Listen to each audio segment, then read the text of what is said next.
එහෙම හරිද? ඍණ මූලාංක දෝෂයේ කෙටි ක්‍රමය තියෙනවා. ඒ කෙටි ක්‍රමයේ තියෙන්නේ ඇත්තම කෙටි ක්‍රමයේ තියෙන්නේ මේ මුළුවර්ණීය කොටස් ගණන ඍණ සමාපාතනීය කොටස් සංඛ්‍ය වරක් කුඩා වෙනම කියලා.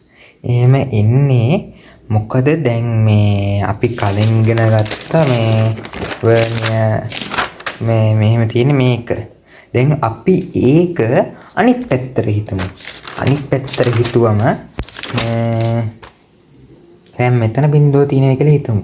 මෙතන බිඳුව තිබ්බොත් එහෙම මේ දැන් මෙතන බිඳුව තිබිලා. තිබිච්ච එක බිඳුව සමාපාත වෙලා තියෙන මෙතන බිඳුව තිබ්බොත් එහෙම මේ බිඳුව මෙහෙට ගිහිල්ලා. දැන් අපි හොයන්න ඕන මෙන්න මෙහෙට ගිය දුර නේද? ඍණ මූලාංක දෝෂය කියලා. එතකොට මේ ඍණ මූලාංක දෝෂය හොයන්නේ දැන් මෙතනට ගියපු දුර ඇත්තට. මෙතනට ගිය දුර හොයනකොට දැන් මෙතන 0.9. 0.9 නම් මෙතන 0.1යි. හරිද?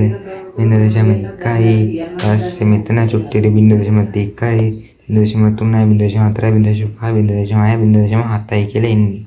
එන්න මේ දුරනේ හොයන්න ඕන ආටවන මේ තමයි 0.7.